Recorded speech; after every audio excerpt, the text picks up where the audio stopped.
Welcome back, everybody. We have another great guest with us joining us here this morning, Fred Scott with Locally Grown Clothing Company, because of course it's the Global Entrepreneurship Week, so we've been having lots of different guests and entrepreneurs and organizations that come in and kind of celebrate that whole entrepreneurial spirit. So we thought you'd be a perfect one to come in and kind of share who you are and what you do as an entrepreneur. And I'm sure a lot of people are familiar with your t-shirts. We see them in a lot of different locations around town, as well as your own storefront down there in the East Village. Yes. So welcome. Thank you for joining us this morning. Thank you for having me. Yeah, so let's hear a bit of your story of what ultimately allowed you to take a passion and now turn it into an opportunity to make a living. Okay, well, it's been a long story. It's been a while since I've told the whole story, but started out really as a hobby business, just running a corn-fed t-shirt line out of my living room. So I originally started with a corn-fed Hawkeye and Cyclone t-shirt that I sold to all the Shield stores and some sporting goods stores around Iowa.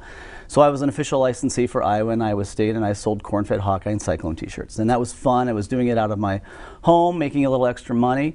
And as I kind of continued to pursue that business and that idea, I wanted to expand it into other states. And I was looking for opportunities to do that, and I ended up getting into a little bit of a trademark dispute with a gentleman in California who had the trademark on the word corn-fed. So once I got in, once that kind of conversation began, I got an attorney involved and realized that this wasn't going to be the future for Fred Scott. But I wanted a name for the business that still resonated that Iowa pride, you know, and being corn-fed from Iowa has a good meaning. And so I changed my name to Locally Grown, and based on that experience, I trademarked the phrase Locally Grown, and then had to reinvent how do I continue to sell t-shirts with this name. And I tried to continue with the collegiate licensing path, and it didn't take off like corn-fed did. So actually switched gears and started selling locally grown t-shirts down at the Des Moines Farmers Market. And this was probably about 11 or so years ago. This was maybe about 2009, I want to say. And just one t-shirt design, an outline of Iowa that said locally grown. It still resonated state pride, and that was just something extra fun to do. And started selling t-shirts at the farmers market, and it really took off, and it took off in a completely new direction, really, that I was not expecting. And Locally Grown, the brand itself, started to evolve from that moment on. And I saw that it started having different meanings to different people. You know, it was a mom that was having a baby and was excited about having a locally grown baby. It was also resonating with farmers and people that were growing their own food, and had the food movement behind it as well. So anyone supporting locally grown food, local farmers, and local babies, state pride, it started to have all these different meanings for people. And that's when I began to kind of conceptualize the idea of having a brand called Locally Grown Clothing Company that would allow people to celebrate all these different things that they were proud of, and also supporting local businesses, supporting local farmers, supporting local food, and all of those types of things. And that's when I began to wholesale the business to retailers locally. And that was kind of the beginning of the brand. And then I did that for about 2 years at the farmers market. Actually, I still am a vendor at the farmers market.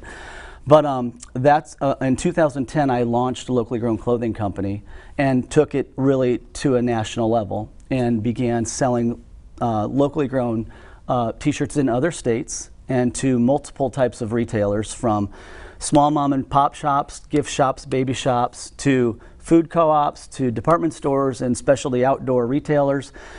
There was a little bit of this brand that fit in every one of those different types of categories. Which locally grown, that applies more than corn-fed. So actually, it's probably a good. It was a blessing in disguise. It was, yeah. Corn-fed was a little limiting, so locally grown allowed me to really expand the idea and the concept to other people. Did you ever have this vision when you were just starting out in your living room and doing something for fun with the corn-fed brand? Did you ever think it would get to this point? Was that a bold dream that you had way back when? It was a bold dream, yeah. And I've had the opportunity to work with big key retailers like REI and Whole Foods, and Von Maur is still a great customer of mine locally. So I've worked with some really fun big names, and that's been exciting. And no, I probably didn't realize that at the time that we could get to that level. Yeah.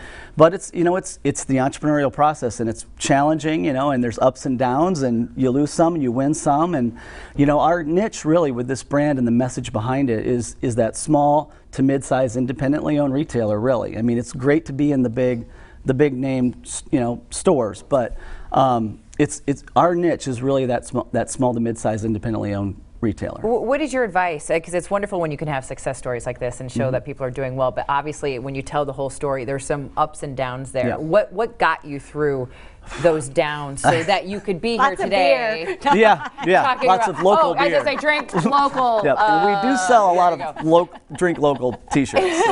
But I don't know. That's a tough question to answer. It's persistence, having a belief in your product and believing in yourself, and just staying on your path, and trying to execute every day.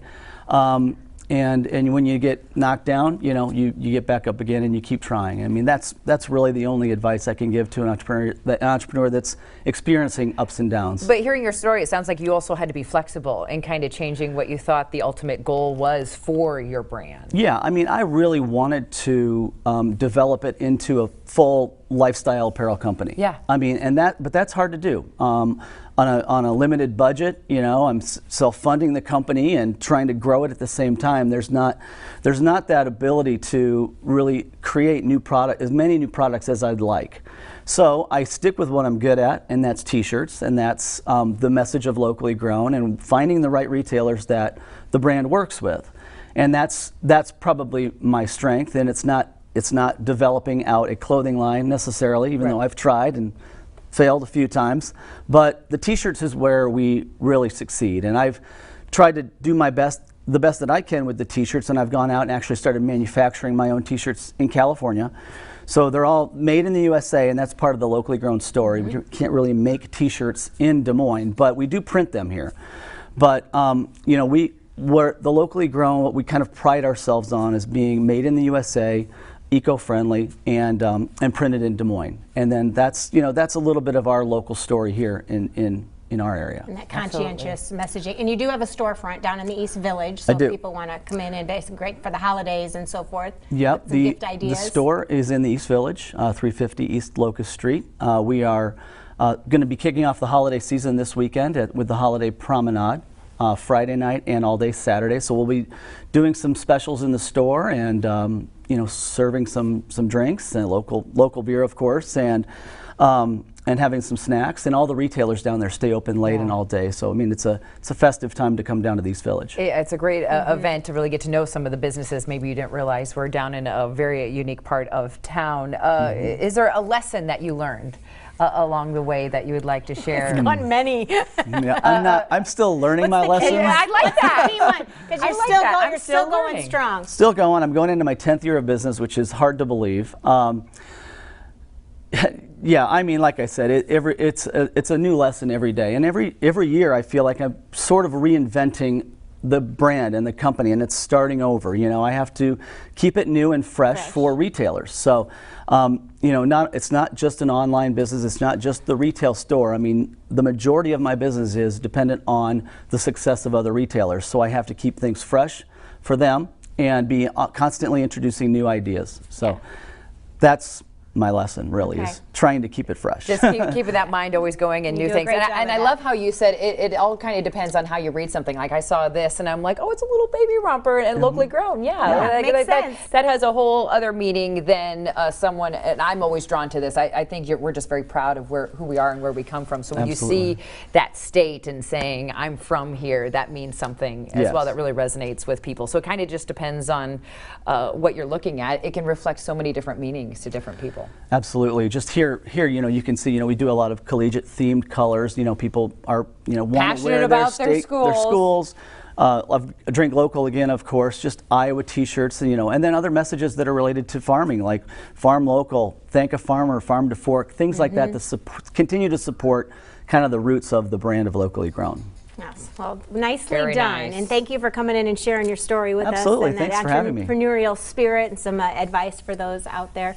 You can go online at locallygrownclothingcompany.com to find out more information. Of course, visit the storefront down in the East Village. Holiday festivities happening this weekend, so it's a perfect time to stop on down.